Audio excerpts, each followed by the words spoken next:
Thanks for watching.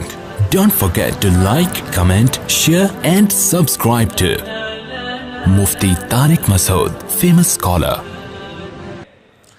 بات صرف وہی ہے جو اللہ نے کی ہے قرآن میں وَمَا الْحَيَاةُ الدُّنْيَا إِلَّا مَتَاعُ الْغُرُورِ، یہ دنیا کی زندگی دھوکے کے علاوہ کچھ بھی نہیں ہے، یہ جھوٹ ہے، یہ ایسی نہیں ہے جیسی نظر آ رہی ہے. اس دنیا کو آخرت کا ذریعہ بنا لو تو یہ دنیا بھی ٹھیک ہے، ذریعہ نہیں بناتے تو سب جھوٹ ہے، دھوکے کے علاوہ کچھ بھی نہیں ہے. میں بار بار ایک حدیث بیان کرتا ہوں، بہت دفعہ بیان کیا، آپ ممکن ہے بور ہونا شروع ہو جائیں، لیکن میں بیان کرنے سے بور نہیں ہوتا، کیونکہ وہ ایسی حدیث ہے نا کہ جو میں سمجھانا چاہ رہا ہوں وہ حدیث 2 اور 2 4 کی طرح سمجھا دے گی آپ کو.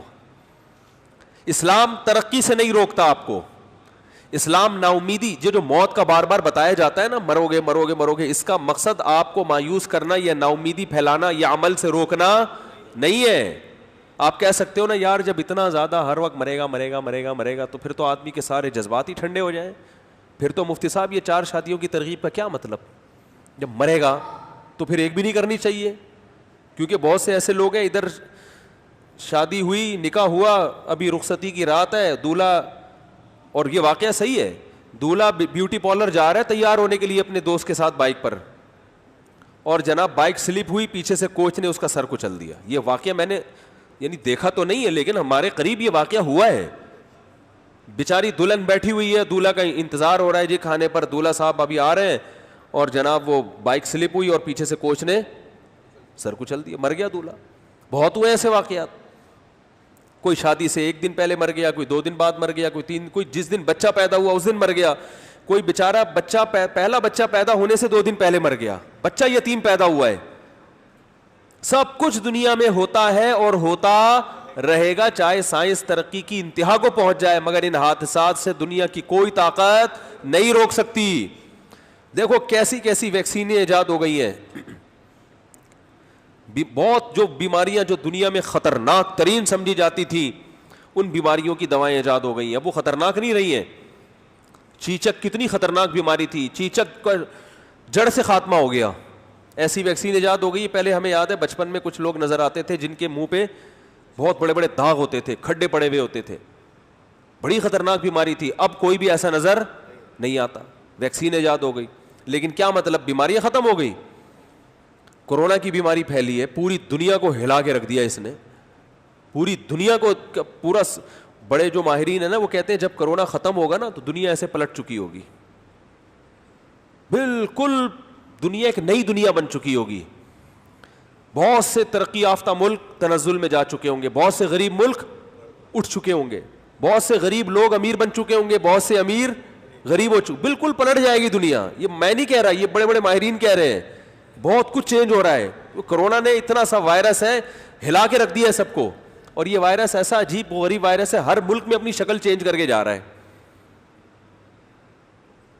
پاکستان میں کسی اور اسٹائل میں آیا، انڈیا میں کسی اور اسٹائل میں. دنیا پاگل ہو گئی ہے اس کے کہ یہ ہے کیا. اور سب سے زیادہ تباہی امریکہ میں پھیلائی ہے جو سائنس اور ٹیکنالوجی کی انتہا کو، اور جس ملک میں سب سے زیادہ بے احتیاطی ہوئی ہے پاکستان، اس میں سب سے کم تباہی ہوئی ہے. تو یہ خدا کے ہونے کا ثبوت نہیں ہے تو اور کیا ہے میرے بھائی.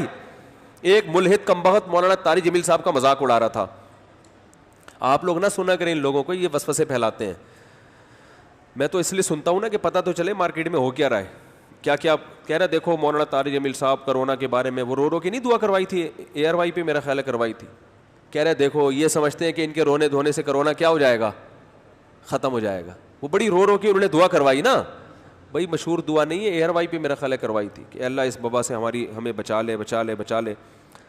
تو وہ ایتھیس مذاق اڑا رہا تھا ان کا کہ یار یہ ناٹک، معاذ اللہ ناٹک کرتے ہیں، یہ مذہبی رہنما لوگوں کو کیا بناتے ہیں، بے وقوف بناتے ہیں. یہ ان کے ایسا ہوتا تو پھر ویکسینیشن کی طرف یہ لوگ کیوں جاتے ہیں اور یہ کیوں کرتے ہیں وہ کرتے ہیں. اب میں سوچ رہا ہوں اس سے میری ملاقات ہو، میں اس سے پوچھوں کہ بتا کہ جو بیماری جس طرح سے پھیلی ہے، جو احتیاطیں بتائی گئی تھیں پاکستان میں بے وقوفی کی ہے، کوئی اچھا کام نہیں کیا. وہ احتیاطیں ہمارے پاکستانیوں نے نہیں کی. وہ ثواب کا کام نہیں ہے کہ آپ سمجھے کہ ماشاء اللہ اب تو زبردست ہو گیا، اب تو وہ تو ادھر چھینکے تھے 3 دفعہ جا کے نہایا تھا، اب تو میں لوگوں کے منہ پہ جا کے چھینکوں گا. یہ کوئی اچھا کام نہیں ہے. لیکن اتنی بات تو ہے نا, یہ جو لوگ کہتے ہیں نا یہاں کا جو امیون سسٹم ہے بہتر ہے, یہ حقیقت نہیں ہے. یہاں کا جو یہ تو انڈیا اور پاکستانی کیا ہے, ایک جیسے ہیں. انڈیا میں جو معذرت کے ساتھ یہاں بھی بہت گندگی ہے, لیکن وہاں بھی کوئی گندگی کم نہیں ہے. گٹر ابل رہے ہیں, دھل رہے ہیں بارشوں میں, سب کچھ جو یعنی ہمارے کلچر میں اور انڈیا کے کلچر میں کوئی زیادہ فرق نہیں ہے. لیکن انڈیا میں بہت تباہی پھیل چکی ہے, ہمارے ہاں وہ تباہی الحمدللہ نہیں ہے. ساتھ میں ایران ہے, وہاں بہت تباہی پھیلی ہے, اس کے ساتھ افغانستان ہے, ان کی صحت پہ اثر نہیں پڑا. کلچر ایران کا, موسم اور افغانستان کا ایک جیسا ہے. تو بھائی یہ دعاؤں کا اثر ہے, سمجھ میں آ رہی ہے بات. تو جو ملحد ہوتا ہے نا اس نے تو قسم اٹھائی ہوئی ہے کہ ماننا ہی نہیں ہے. تو بہت ممکن ہے بھائی یہاں جس طرح سے دعائیں مانگی گئی ہیں وہاں وہ لوگ تھوڑی دعائیں مانگتے ہیں. تو ہمارے اتنا کچھ ہونے کے باوجود بھی ہم بچے ہوئے. اس میں میں سمجھتا ہوں بہت زیادہ دخل کس چیز کا ہے, دعاؤں کا. دعاؤں کا دخل ہے بہت زیادہ.